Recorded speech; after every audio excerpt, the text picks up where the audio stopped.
C'est en pensant à plusieurs d'entre vous que j'ai décidé de faire ce petit topo ce matin sur le senti. Parce qu'il y a tant de monde qui me confie ne plus savoir discerner ce qu'ils sentent ou ce qu'ils veulent. Et c'est certain que la base de tout ça, c'est que dans les premières années de notre existence, nos goûts, nos dispositions se sont souvent heurtés à la volonté ou aux limites de nos premiers répondants. Malgré toutes les étapes d'opposition qui sont inhérentes à l'enfance et souvent suivies de ceux très fréquentes qu'on connaît à l'adolescence, on s'est souvent soumis, assujettis. Et au fil du temps, on a cherché à exprimer notre affirmation. Et cette affirmation-là s'est maintes fois heurtée et butée à l'assertion toujours justifiée d'une tierce personne. Donc, on s'est plié, on a été docile face à la volonté des autres, à moins qu'on a été d'une nature qui s'est rigidifiée, qui s'est faite dominante, voire autoritaire, ce qui n'est pas nécessairement mieux et pas nécessairement la norme. La plupart des gens se sont pliés, ont passé inaperçus et ils se demandent, ces gens-là, où est passée leur capacité de vouloir, de choisir. Beaucoup de gens vont me dire, je ne sais même plus qu'est-ce que je veux, je ne sais plus si mon désir va dans un sens ou dans l'autre, j'ai besoin souvent qu'on choisisse à ma place. Donc, c'est comme si les initiatives, les élans de l'enfance ont été comprimés et on se demande si ça a été définitivement réduit au silence ou à l'impuissance de notre jeune âge avec la perte de notre capacité de répondre de soi pour soi, ce qu'on appelle la response ability, l'habileté qu'on a chacun de réponse. Et cette déception face à notre élan initial, c'est un peu comme la petite pousse fragile qui pousse, qui sort de terre et qui est en élan vers la lumière, vers l'expansion, et qui a rencontré un gros talon qui l'a écrasé, qui a jugulé vraiment le moindre élan qui était pourtant un moteur, un élan de vie. Et avec cette espèce d'écrasement d'une part de soi, notre réaction a été d'aller dans la peur. Et la peur crée la protection. Et dans cette protection-là, souvent, on va en immobilité interne et on joue aux morts. On joue à ne plus être. Donc, on se coupe du senti. Et quand on parle de son senti, oui, on parle de nos 5 sens. Notre vue, notre toucher, nos goûts, mais on parle aussi des sens intérieurs, de vraiment ce qui, à l'intérieur, nous fait sentir, nous fait goûter. OK? Et souvent, les enfants qui ont vécu beaucoup d'oppression, qui ont été battus, qui ont été violentés, que ce soit physiquement ou psychologiquement, se sont éloignés de leur senti afin que leur réalité soit plus supportable et même parfois ils sont allés jusqu'à se dissocier. Et il faut tranquillement redécouvrir son senti devant le fait inexorable que la vie nous a présenté des limites de nos premiers répondants. Il faut se poser la question, est-ce qu'on va rester toute notre vie statifiée en survie, vivotant au lieu d'exister? Est-ce que on va risquer de montrer à la face du monde nos élans, ou bien si on va rester dans le souffle court, dans la peur que ce gros talon écrase encore nos rêves, nos mouvements. On sort à peine d'une ère d'assujettissement. Et l'essence même de la spiritualité, de la croissance, c'est vraiment de sentir pour mieux choisir. Donc, choisir en adulte libéré, c'est savoir qu'on va surfer sur la vague de la vie et que ça se peut que cette vague de nos désirs, de nos aspirations, de nos élans, que ce flot-là nous porte plus loin, comme parfois ça se peut qu'on tourbillonne dans les profondeurs en cherchant notre air et se faisant un peu râper par la vie. Ça fait partie des imprévisibles, mais si on craint toujours, comme dans notre enfance, que l'extérieur nous comprime, qu'elle écrase nos objectifs et qu'on risque de sortir de l'espace qu'on appelle nos zones de confort, qu'on devrait appeler nos zones de confort, parce que nos zones de confort sont délimitées par l'espace où nos peurs nous ont enfermés.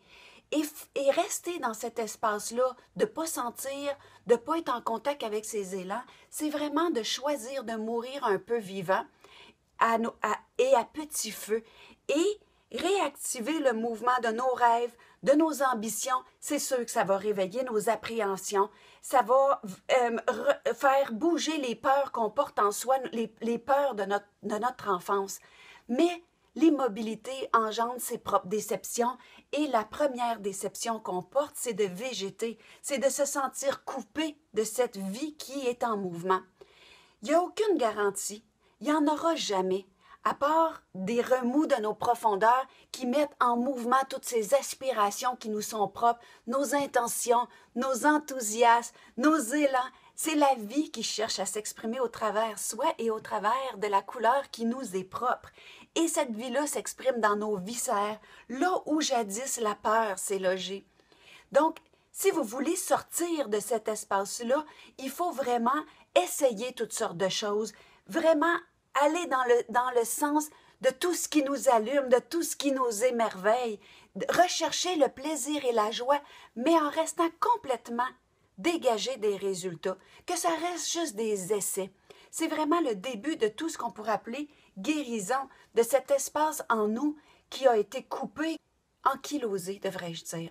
Donc, comment faire, c'est découvrir tranquillement ce senti-là, en demeurant complètement présent et conscient de ce qui se passe ici et maintenant. Vous faites un nouvel essai, vous suivez un de vos élans et vous restez avec la sensation présente en vous pendant cet essai.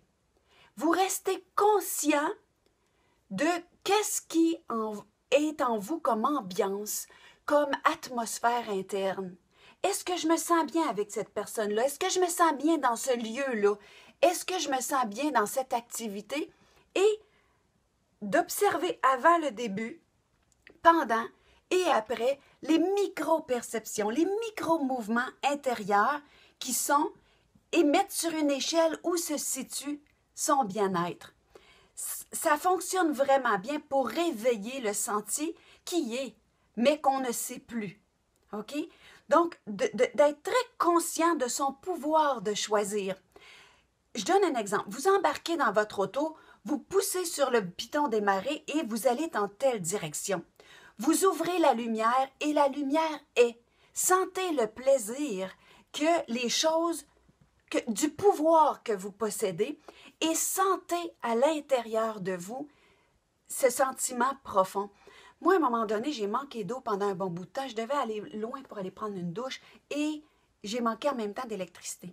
Quand c'est revenu, je goûtais, je sentais le pouvoir de peser sur le bouton et que la lumière était de prendre un verre d'eau et ce senti du pouvoir qu'on a de se mettre en action et que les choses soient.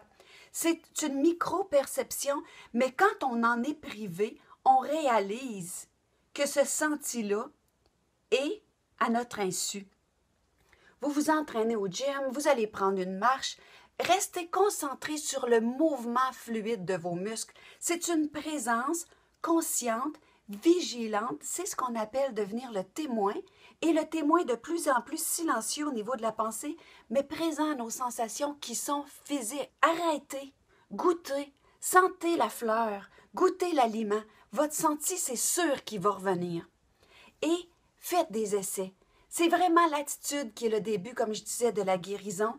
Acceptez sans résistance, sans attache, chaque expérience qui vont et viennent comme les vagues de la mer, mais plus loin que l'acceptation, accueillez-les en amenant votre conscience dans votre senti physique. Parce que le grand être lumineux qui s'est incarné sur ce plan-là a pris un corps. Ce corps-là, il est physique et il est plein de perceptions. Donc, arrêtez-vous pour les conscientiser.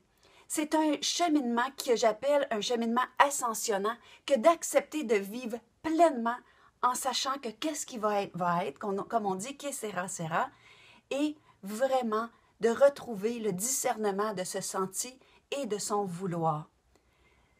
En espérant que ce petit topo a été pour vous un éclairage dans vos difficultés et je veux que vous vous souveniez, vous êtes la seule personne à détenir la prérogative de revendiquer votre plein pouvoir, de brandir bien haut votre flambeau. Si vous avez aimé cet entretien-là, vous voulez poursuivre sur cette lancée, je vous propose de souscrire à ma chaîne YouTube en cliquant sur le bouton s'abonner au bas de cette vidéo. Aussi, je vous propose d'aller sur la page d'accueil du site www.porteurdeflambeau.com pour vous inscrire à notre infolettre. Donc, c'est une merveilleuse façon de se donner la main que de se coller au feu qui brûle chez quelqu'un. Moi, j'espère pour vous être un éveilleur, un soutien dans vos creux de vague et je vous dis encore une fois merci de votre confiance et du privilège que vous m'accordez de faire partie de vos déploiements. Jusque-là, souvenez-vous, prenez possession de votre plein pouvoir, brandissez bien haut votre lumière car vous aussi, vous êtes porteur d'un flambeau pour éclairer ce monde de clarté. Merci et au plaisir.